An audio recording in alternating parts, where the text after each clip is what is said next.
the billions upon billions that the INEC chairman has raised as a budget for the next election. Odiego. Technology, like you said, the previous election, this kind of money was voted in for technology. And from what you are saying, we did not use the same technology.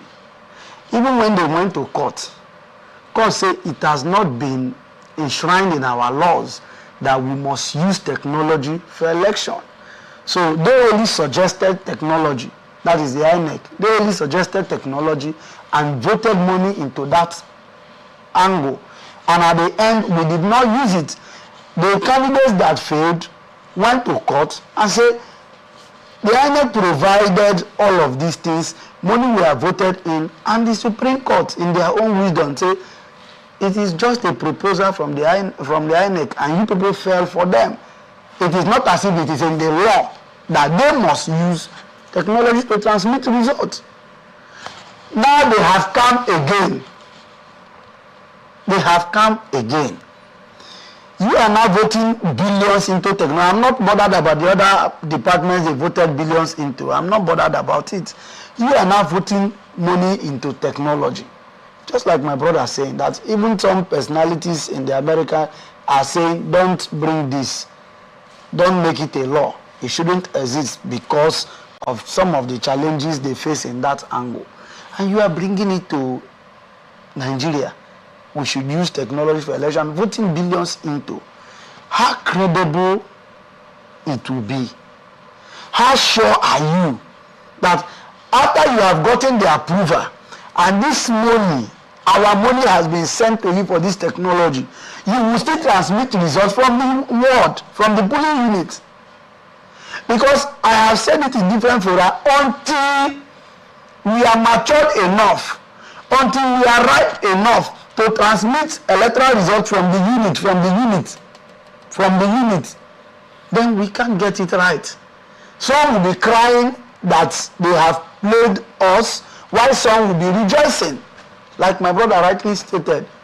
Some will be crying that this election, there are a lot of malpractice, there are a lot of this, while some will be rejoicing that this is the best election they have ever seen in the world. So if you are making budgets for technology, convince Nigerians. That's what I want to hear from the INEC boss. Convince Nigerians that every laid-down process and procedures has been completed.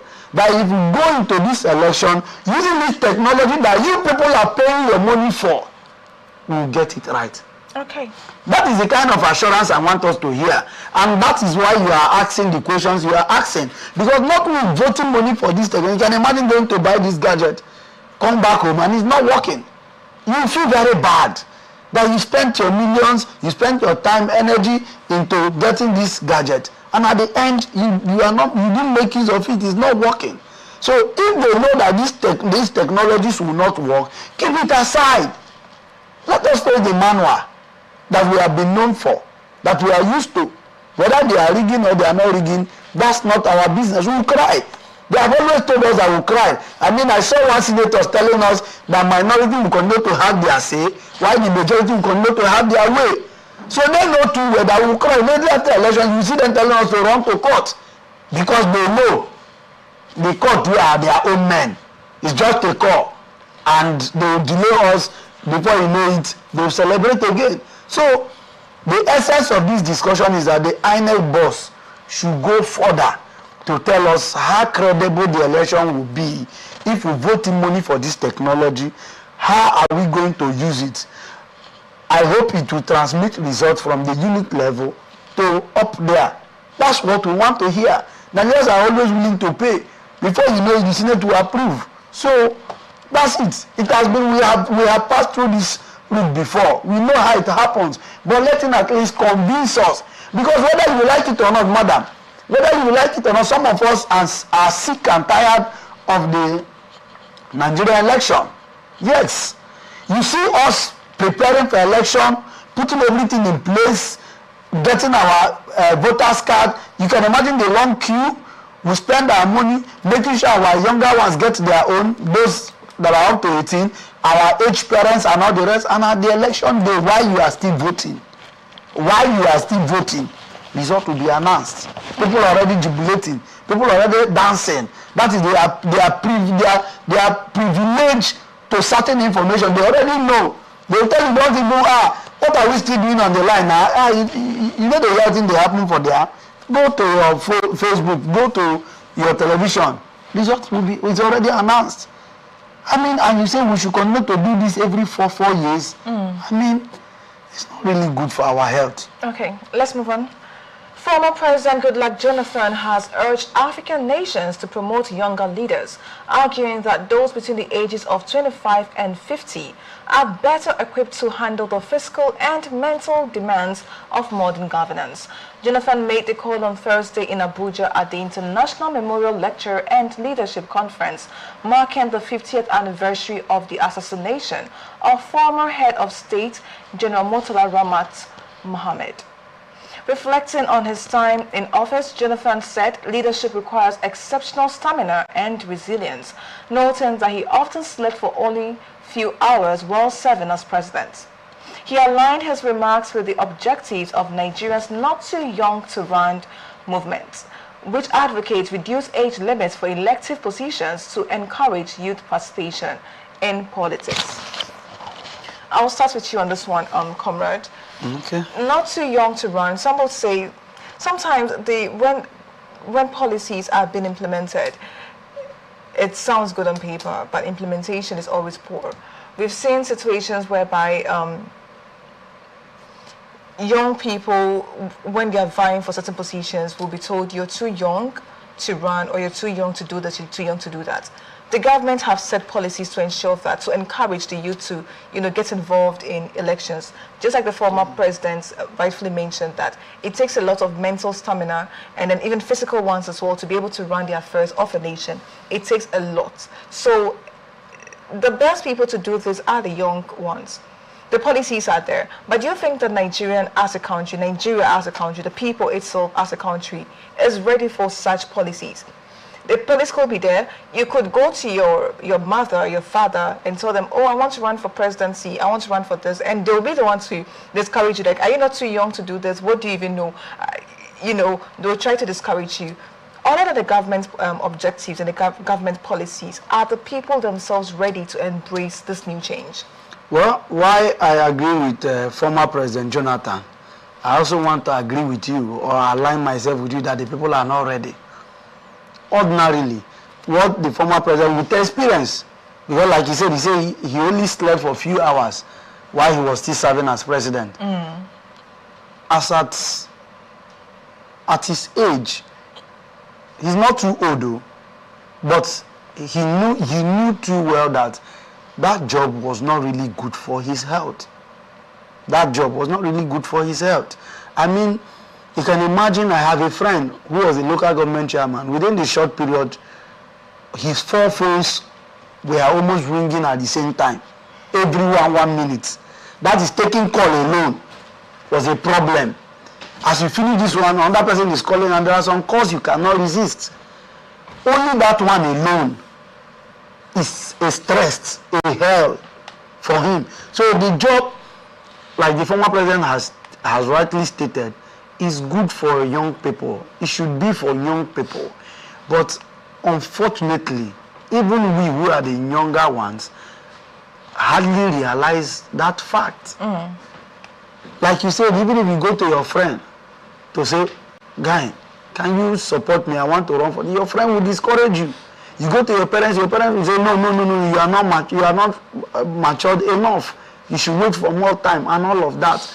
But this job, becoming a president, a governor, or what have you, I mean, it should be given to young people. In fact, there should be a law that after 55, if you are above 55, you don't contest for the office of the president, or the governor, or chairman, or the councillor.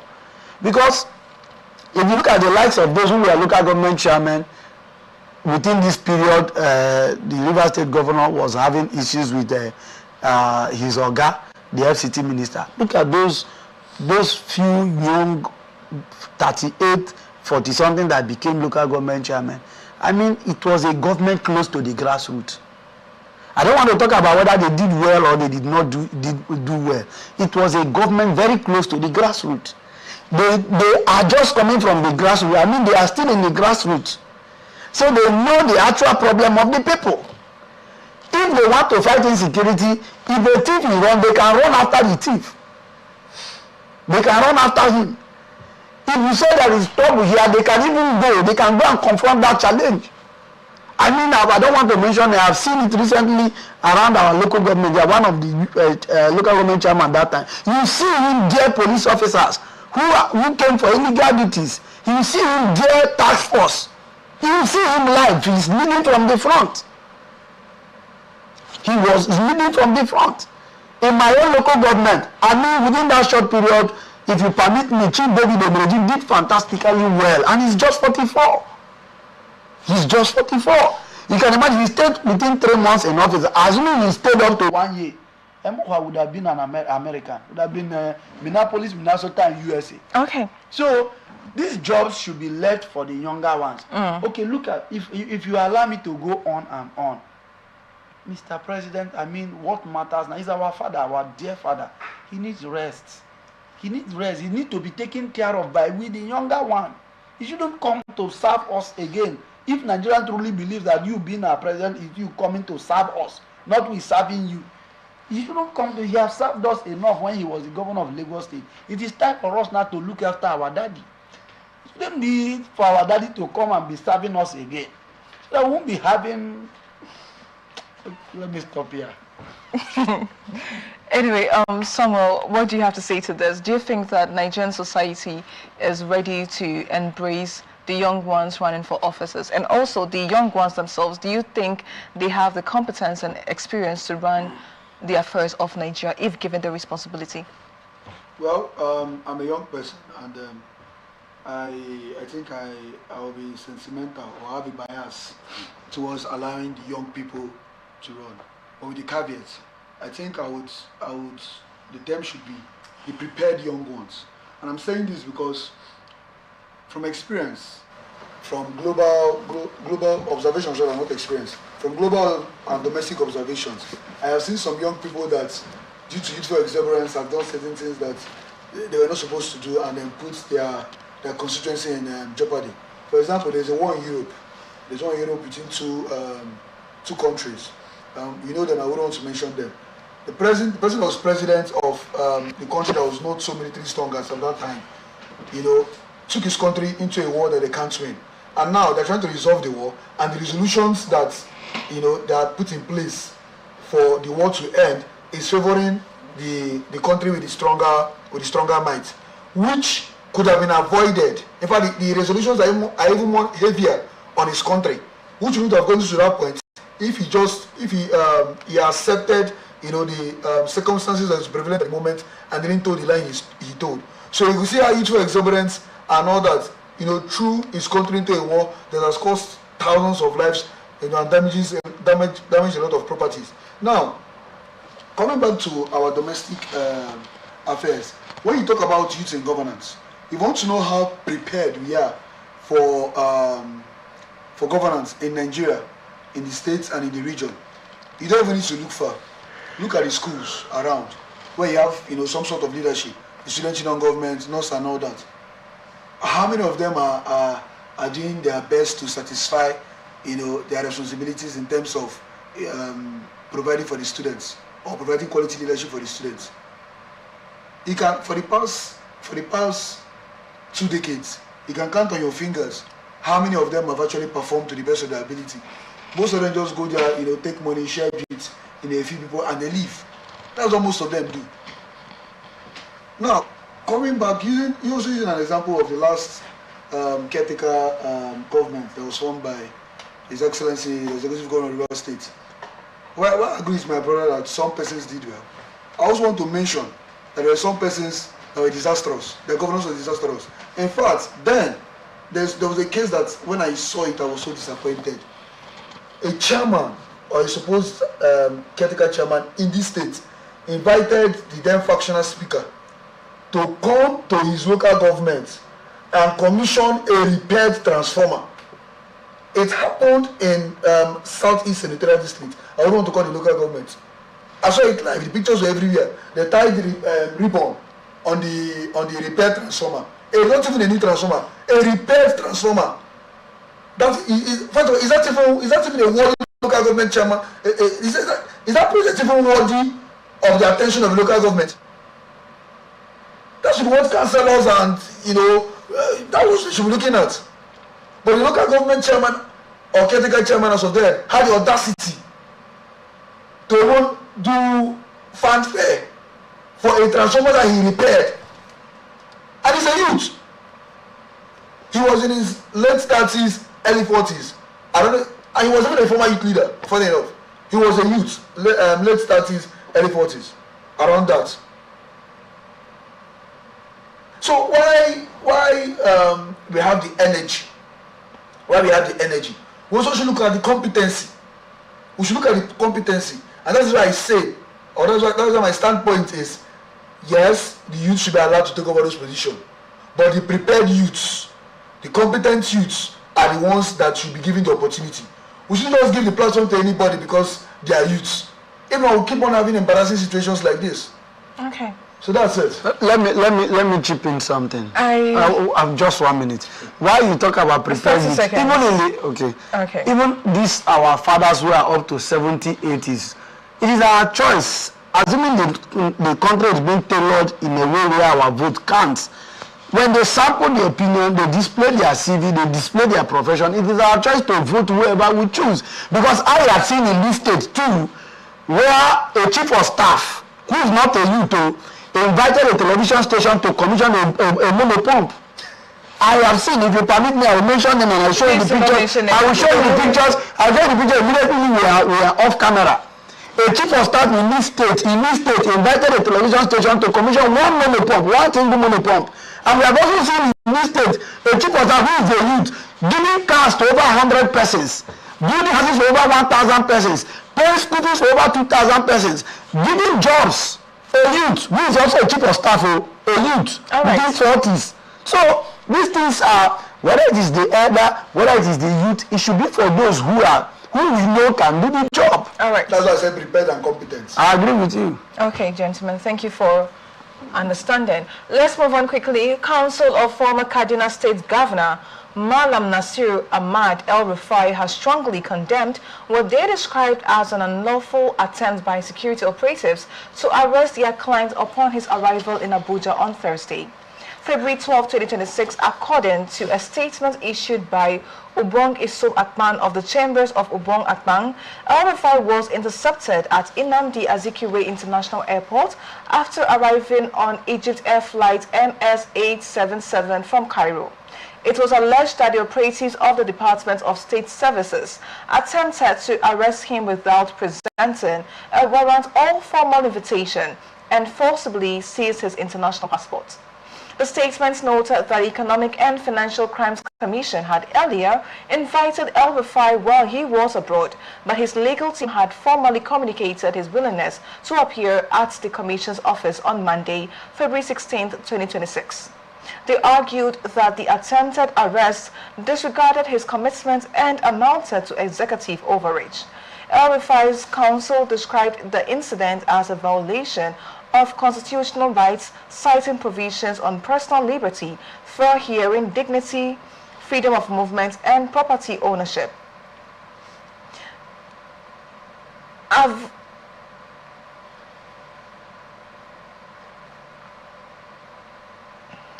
All right, Samuel, again, let me start with you on this one. Do you think that this is an overreach on the part of the Department of State Security?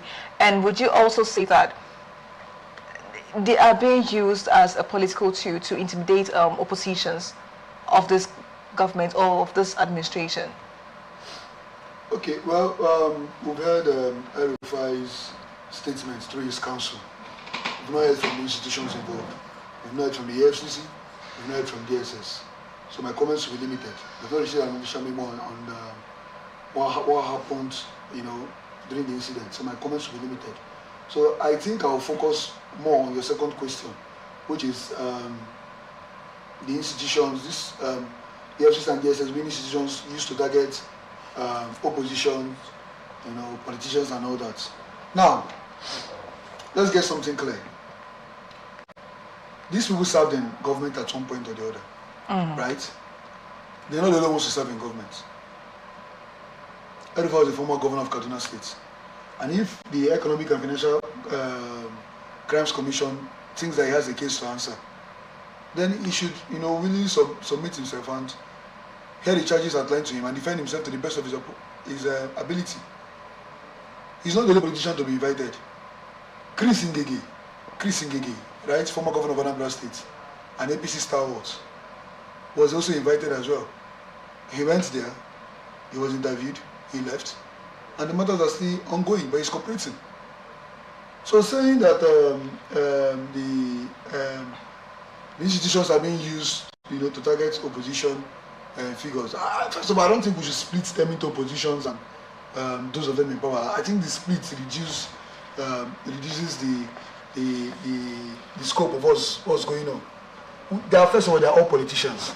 They are all public officials.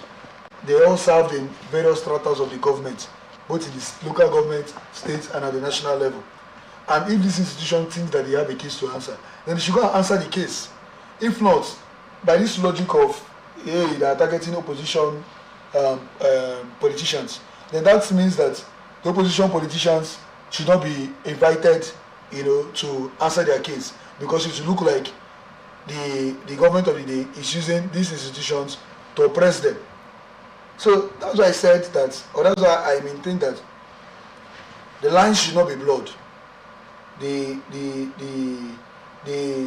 politicians should be treated as politicians, and not this one is supporting this one is supporting that. This one that it should not be a factor that is considered, in this contest. Okay. He's from this ethnic group, he's from this ethnic group, he's from this religion, he's from that religion. All those things should not be a factor, because when those things start becoming a factor and start becoming prevalent, it reduces the scope, and if the person is guilty, it gives the person an edge to be able to escape, the punishment for whatever he may or may not have done in his time in office. Okay. So that's what I think, should be the perspective here. All right, Comrade, what do you have to add to this? The government of the day has dwarfed their own integrity. Yes, since the inception of this government, we have seen them invite those who are targeted oppositions. Let me start with what Erufai is demanding. If you say you want to arrest me, show me the arrest warrant.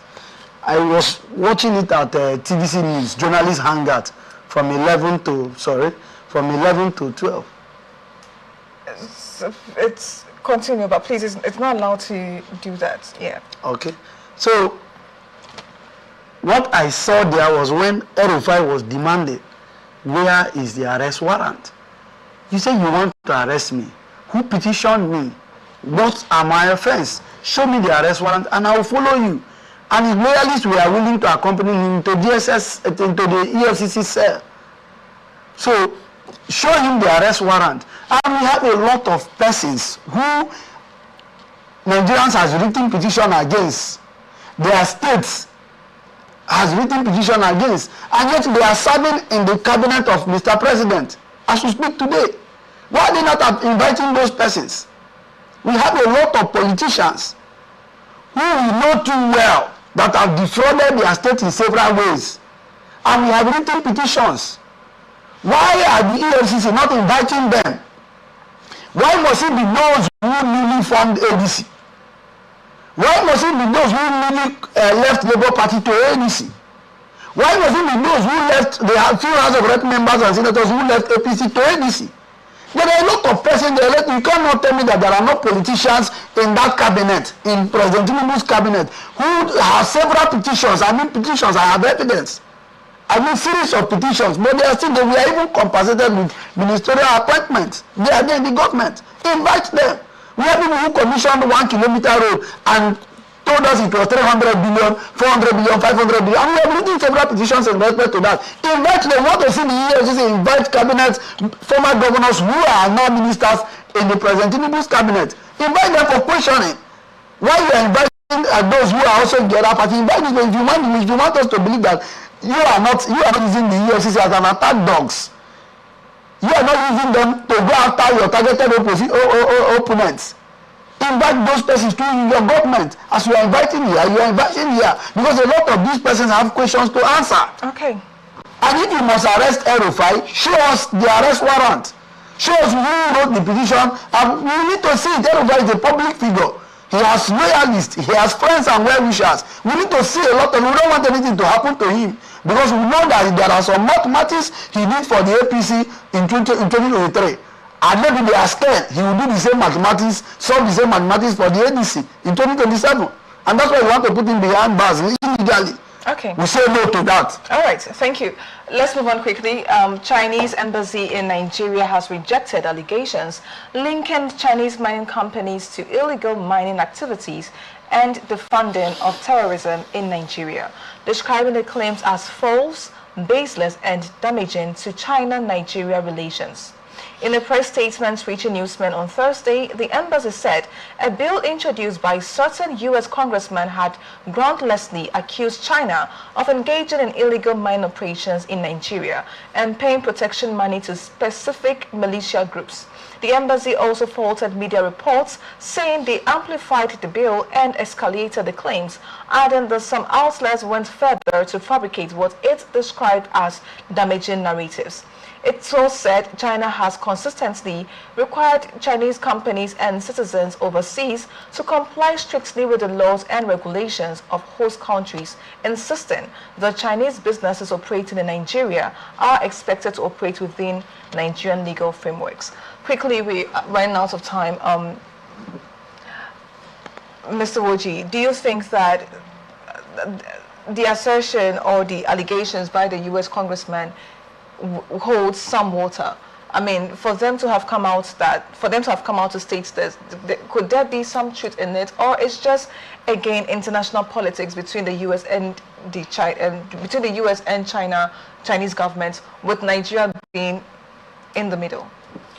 Well, two truths can coexist. Okay. That's what I would say. And owing to my knowledge of international geopolitics, especially I'm well aware of the East-West dichotomy, and China is aligned to the East, while the United States of America is aligned to the West. But we are seeing more collaboration, between people from countries from both sectors, coming into play at this time, which is highly unusual. Well, first of all, I would say that the allegations, if true, should be proven by evidences that are prima facie. It's something that should be seen, by all and sundry, because these are very serious allegations, and owing to the history between two nations, one may also think that it is baseless and just, being used as a ploy to destabilize the relationship between China and Nigeria.